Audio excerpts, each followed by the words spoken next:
Alex Wagner.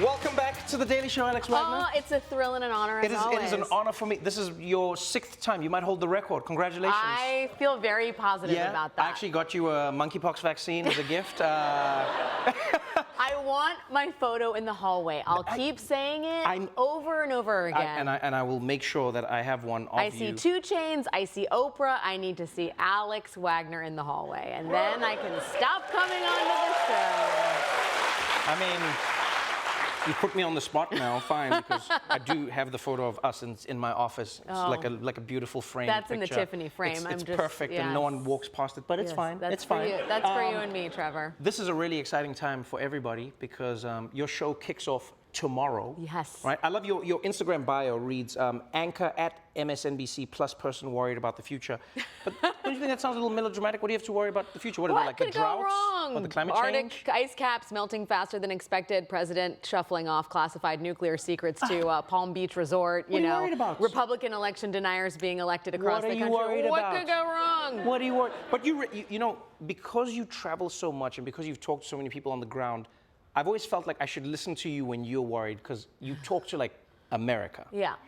Yeah. What's the biggest thing that worries you? And I will say on this show, I'm going to keep talking to America. I just went down to Florida, which is a place I vow never to return to each time I go, and yet I keep going down to Florida. That's what makes it great. Exactly. It was 107 degrees down there, and what Governor DeSantis is doing in that state is worthy of a very close examination. So we went down there and looked specifically at the ways in which Christian nationalism has worked its way into Florida public schools, and we're going to be talking about that this week and some of the very alarming things that teachers are being trained to teach public school students on. You know, I will say you should be worried, Trevor, because not just this is happening in Florida, but this is very much seen as a model for what's happening across the rest of the country. Ron DeSantis may be the Republican nominee for president in 2024.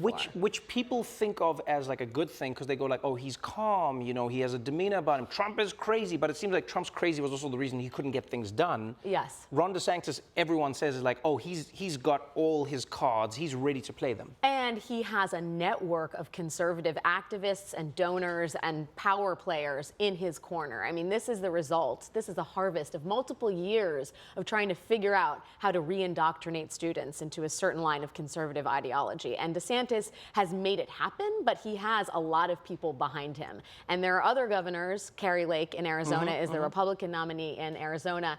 And she was on the stump, I think it was yesterday, praising DeSantis and saying, am I allowed to say this on this family program? Yeah. That he had big dick energy, just like Donald Trump.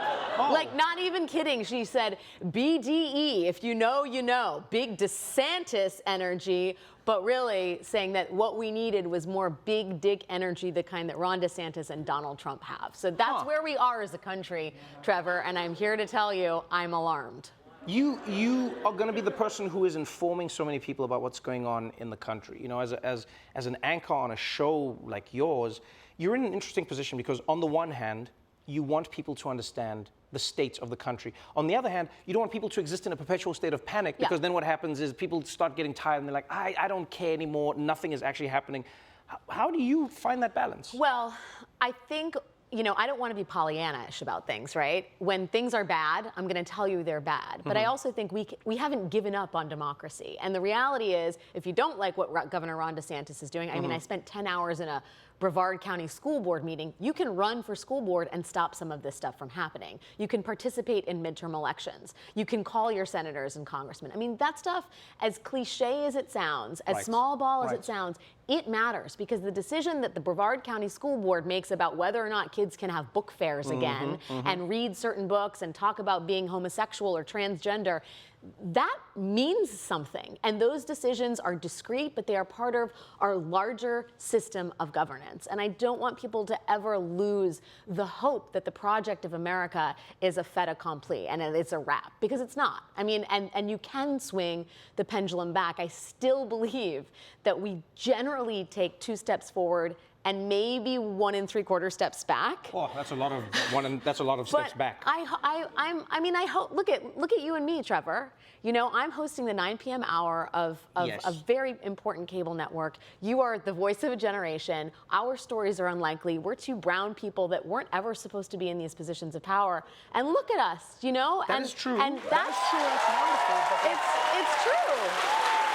sometimes I go, the fact that it is the exception is what makes it scary a little bit sometimes. Sure. And so what's interesting about America when you look at it as a whole is it feels like sometimes, like in the run-up to Donald Trump, it feels like the country knew this was happening.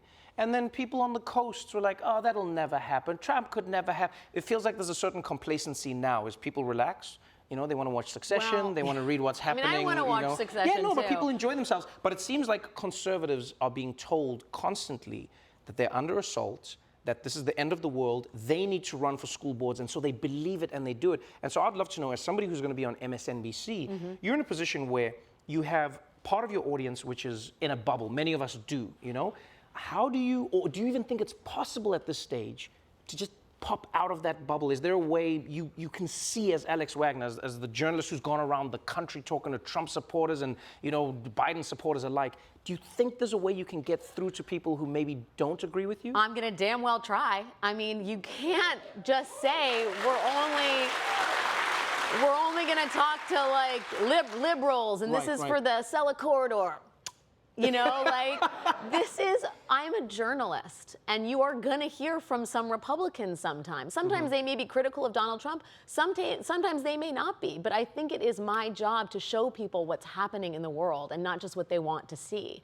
I mean, listen, the future of the Republican Party matters not just to Republicans, but to Democrats and independents, too. If one of the two parties in this country is forever broken or populated by clowns or worse, like, we're not going to get anything done as a country. Yeah. We are, for better or worse, in a marriage, and we got to figure out a way to make it work because we know what divorce kind of looks like. We tried it in 1860, and like, well. we can't. It didn't go so well. So your first episode is tomorrow. It is tomorrow. If you were on the show today, don't give anything away because you obviously you'll tease and everything. But if you were on the show today, what would be the #1 story you'd be talking about? Well, listen, I think for sure we're going to be talking about Trump and Mar-a-Lago Yes. and what exactly he was doing with those papers and the degree to which this is part of a very serious investigation at the DOJ. But I don't think, the other thing that I want everyone to focus on is the fact that we have two significant primaries tomorrow happening, Liz Cheney and Sarah Palin.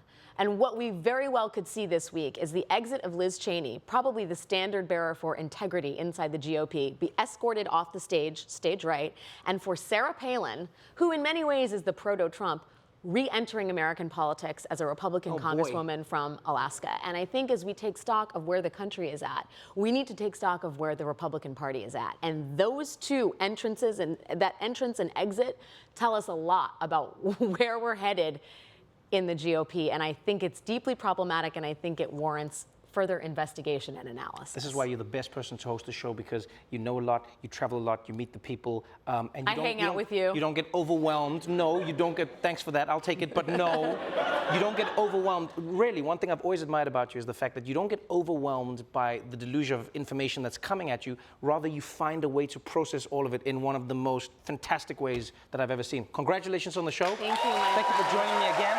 We're all going to be watching. Everybody, don't forget, Tuesday to Friday, 9 p.m., Alex Wagner.